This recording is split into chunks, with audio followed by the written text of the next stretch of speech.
ওর উপর নতুন করে কোন শয়তান নাজিল করছে? বাউল ভণ্ডরা দেখলাম আবার আরবি ইবারত পড়ে, আলিফ বা মাসা পড়ার যোগ্যতা নাই, আরবি ইবারত পড়ে, বলছে আউয়ালু মা খালাকাল্লাহু নূরি।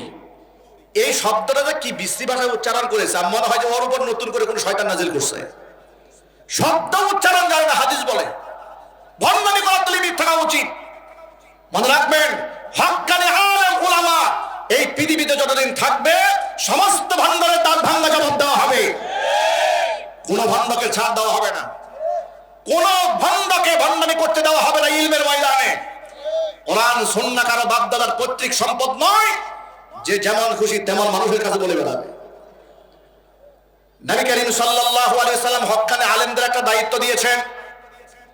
আল্লাহ নবী বলেছেন, ইন্নাহা ইয়াহমিলু হাদাল ইলমা মিন কুল্লি খালাফিন উদুল ইয়ানফুনা আনহু তাহরিফাল গালিন ওয়া ইনতিহালাল মুরতিলিন ওয়া তা'ওয়িলাল জাহিলিন। নবী করিম সাল্লাল্লাহু আলাইহি সাল্লাম বলেছেন, ইন ইয়াহমিলু হাদাল ইলমা মিন কুল্লি খালাফিন উদুল, প্রত্যেক প্রজন্মের ভিতর থেকে একদল ইনসাফগার আলেম এমন হবে যারা এই ইলমের ধারক এবং বাহক হবে। তাদের তিনটা কাজ হবে। ইয়ানফুনা আনহু তাহরিফাল গালিন, সীমা লঙ্ঘনকারীদের সীমা লঙ্ঘন থেকে ইলমকে তারা রক্ষা করবে। ওয়া ইনতিহালাল মুবতিলিন, বাতিল মিথ্যাবাদীদের মিথ্যা সংযোজন থেকে ইলমকে রক্ষা করবে। ওয়া তা'ওয়িলাল জাহিলিন, মূর্খদের অবব্যাখ্যা থেকে এই ইলমকে তারা রক্ষা করবে।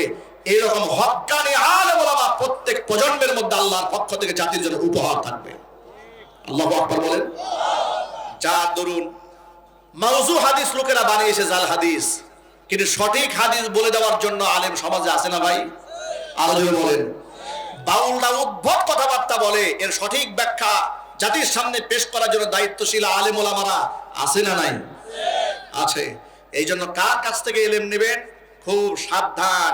যেখানে সেখানে যার কার কাছ থেকে ফতোয়া নেবেন না, যে যার মধ্যে ইলম আছে, আমল আছে, ইলমের গভীরতা আছে, তার কাছ থেকে ইলম নিতে হবে। যেখান সেখান থেকে ফতোয়া নেওয়া যাবে না। কারণ এই দুনিয়াতে আপনি চিকিৎসা করাতে গেলে আপনি নিজে তদন্ত করে খুঁজেন ভালো ডাক্তার কোথায় আছে। বলে কোনাবাড়িতে হয় না গাজীপুর চলো, গাজীপুর হয় না উত্তরাতে চলো, উত্তরাতে হয় না ধানমন্ডিতে চলো, দেশেও হয় না সিঙ্গাপুর চলো। ঠিক কিনা বলেন?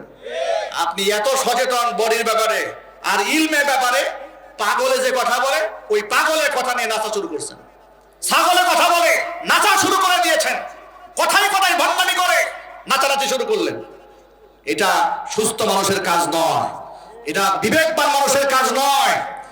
বিবেকবান হচ্ছে সেই ব্যক্তি যে ব্যক্তি ইলমের আমানত রক্ষাকারী ব্যক্তির কাছ থেকে ইলম গ্রহণ করে।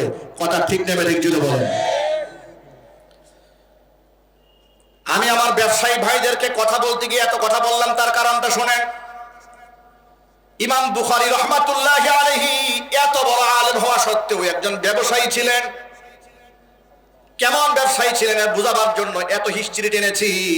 ব্যবসায়ী ভাইরা এই পয়েন্টটা মনোযোগ সহকারে শোনেন। ইসলামী শরীয়তের ব্যবসার মূলনীতি আছে, কিতাবুল বুয়ু আলাদা অধ্যায় আছে। এগুলো আমরা যারা মাদ্রাসায় পড়েছি, আলিম হয়েছি, আমরা এগুলো পড়েছি। কিতাবুল বুয়ু ব্যবসা সংক্রান্ত অধ্যায়, কিতাবুল ওয়াকালাত উকালতির অধ্যায়, এরপরে বিচার ব্যবস্থাপনা জুডিশিয়াল ল, ম্যাজিস্ট্রেট আদালতে বসে কি ফতোয়া দেবে, রায় দেবে, সিদ্ধান্ত দেবে, আলেম ওলামারা সব পড়েছে। কিন্তু প্র্যাকটিক্যাল লাইফে এগুলো বাস্তবায়ন করতে না পারাতে সমাজের মধ্যে ঘুষখোর, মিথ্যাবাদী, চাঁদাবাজ, লুটতরা, ডাকাত, খুনিরা নেতৃত্ব দিয়ে বেড়াচ্ছে। এজন্য সমস্ত ভেদাভেদ ভুলে গিয়ে আগামীর বাংলাদেশটাই কোরআনের বাংলাদেশ বানাবার জন্য হাতে হাত রেখে কাঁধে কাঁধ মিলিয়ে ময়দানে ঝাঁপিয়ে পড়তে হবে। বাংলাদেশের মধ্যে একটা গুঞ্জন শুরু হয়েছে যে তন্ত্র মন্ত্র বহু দেখেছি, আমরা কোরআনের শাসন দেখিনি, আমরা কোরআনের শাসন দেখতে চাই। এটা টেকনাফ থেকে তেতুলিয়া, রূপসা থেকে পাথুরিয়া পর্যন্ত আওয়াজ উঠেছে।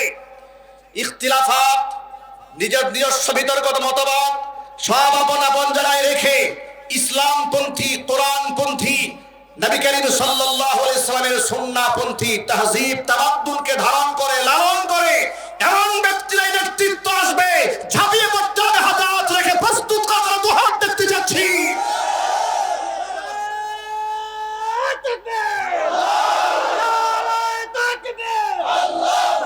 ইসলামের শত্রুরা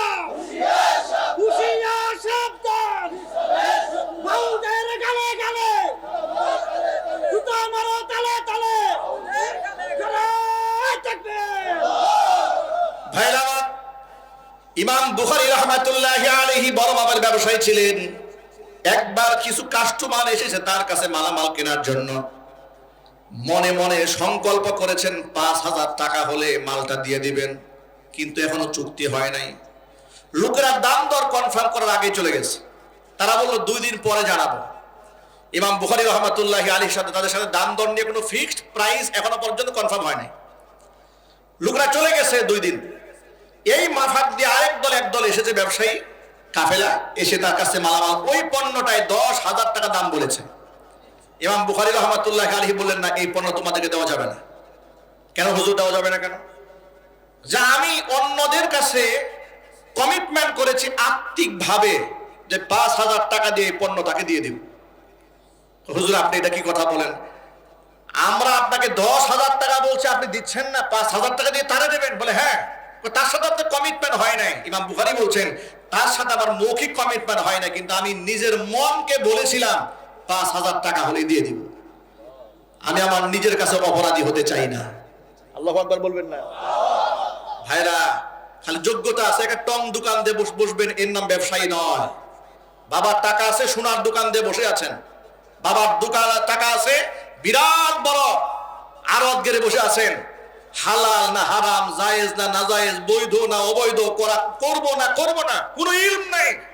এটার নাম মুসলমান? মুসলমান কি এরকম এই কাজ করার জন্য এসেছে? না, মুসলমানকে পূর্ণাঙ্গ জীবন ব্যবস্থা ইসলাম কে দিয়েছেন? চিৎকার দিয়ে বলুন, কে দিয়েছেন? ব্যবসা সম্পর্কে জানুন, কোনটা বৈধ কোনটা অবৈধ, ওজনে কম দিলে কি হবে, খাদ্যে ভেজাল দিলে কি হবে, 2 নম্বরে কি করলে কি হবে, প্রতারণা করলে কি হবে, জানুন। এটা আপনার জন্য প্রত্যেকটা ব্যবসায়ীকে এটা জানা ফরজ। আল্লাহ পাক যেন আমার ব্যবসায়ী ভাইদেরকে বুঝার তৌফিক দান করেন। আজকে যদি আমাদের ব্যবসায়ী ভাইরা সৎ হতেন, সবাই যদি ভালো হতেন, তাহলে এই যে বাজারের মধ্যে কৃত্রিম ক্রাইসিস তৈরি হয় অনেক সময়, লোকেরা খাবারকে গুদামজাত করে কৃত্রিম সংকট তৈরি করে। নবী করিম সাল্লাল্লাহু আলাইহি সাল্লাম বলেছেন, যারা কৃত্রিম ক্রাইসিস তৈরি করে পরকালে তো কঠিন শাস্তির সম্মুখীন তারা হবেন। এই পৃথিবীতে নগদ শাস্তি হচ্ছে এই ব্যক্তির দারিদ্রতা মৃত্যুর আগ পর্যন্ত দূর হবে না। খবরদার, কৃত্রিম ক্রাইসিস তৈরি করবেন না, মানুষের জন্য সহজ করে দেন।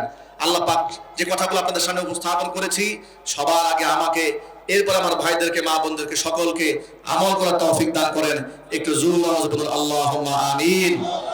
প্রিয় বন্ধুগণ, আমার ব্যবসায়ী ভাইদেরকে আল্লাহ তাআলা কবুল করেন।